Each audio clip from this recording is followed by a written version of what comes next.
भारत से अपने संबंधों को बेहतर करने के लिए दुनिया का लगभग हर एक देश प्रयास कर रहा है। बात चाहे किसी भी देश की कर लें, सभी चाहते हैं कि भारत से उसकी पक्की यारी हो जाए। इसी कड़ी में एक और देश स्वीडन ने अपने संबंधों को और ज्यादा बेहतर करने के लिए एक शानदार पेशकश की है, और वो है दुनिया के सबसे खतरनाक फाइटर जेट्स में से एक ग्रिपेन फाइटर जेट की। दरअसल स्वीडन की प्रमुख एरोस्पेस कंपनी साब ने भारत को ग्रिपेन फाइटर जेट की पेशकश कर दी है। साब ने स्पष्ट किया है कि अगर उसे भारतीय वायुसेना द्वारा ग्रिपेन लड़ाकू विमानों की खरीदारी का टेंडर मिलता है तो वे इसके लिए आवश्यक उत्पादन कर सकते हैं। स्वीडिश एरोस्पेस कंपनी 20 से 25 फाइटर जेट का निर्माण कर सकती है, और यह ऑफर खास इसलिए है क्योंकि वैश्विक सप्लाई चेन में कई तरह की समस्याएं सामने आती है। ऐसे में साब का भरोसा और समय पर इसकी आपूर्ति करना भारतीय वायुसेना के दृष्टिकोण से महत्वपूर्ण माना जा रहा है। भारतीय वायुसेना इस समय अपने फाइटर जेट्स के बेड़े को तेजी से बढ़ाने की कोशिश कर रही है। अटकलें हैं कि भारतीय वायुसेना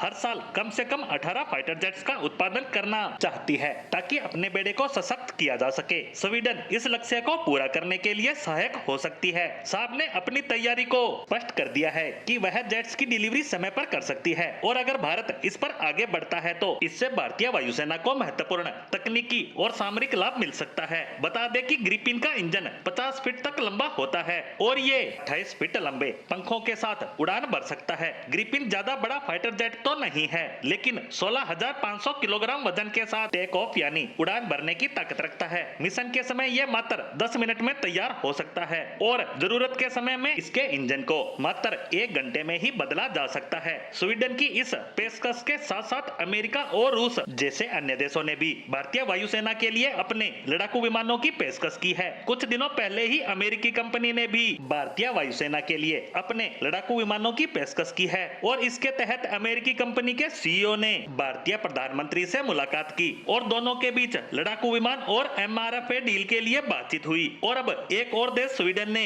भारत को अपने लड़ाकू विमान की पेशकश कर दी है, और इस ऑफर से स्पष्ट हो गया है कि भारत को रक्षा के क्षेत्र में साझेदारी के ऑफर बड़ी तेजी से बढ़ रहे हैं। फिलहाल देखना होगा कि स्वीडन की इस पेशकश के साथ भारत जाता है या नहीं, लेकिन अगर भारत इस डील पर विचार करता है तो ये भारतीय वायुसेना के लिए महत्वपूर्ण कदम हो सकता है, क्योंकि सरकार काफी समय से सेना के लिए विमानों की तलाश कर रही है, जिसकी सेना को वर्तमान परिस्थितियों को देखते हुए जरूरत भी है। वहीं सेना के लिए चुनिंदा विमानों की लिस्ट की बात करें तो इसमें फ्रांस के राफेल के साथ साथ अमेरिकी F-21 और F-35 और रूस के Su-57 के साथ साथ अन्य कई विमान शामिल हैं। वहीं स्वदेशी स्टेल्थ विमान एमका का निर्माण भी बड़ी तेजी के साथ किया जा रहा है, और अब देखना महत्वपूर्ण होगा कि सरकार किस विमान को सेना के लिए उपयुक्त मानकर उसकी खरीद करती है।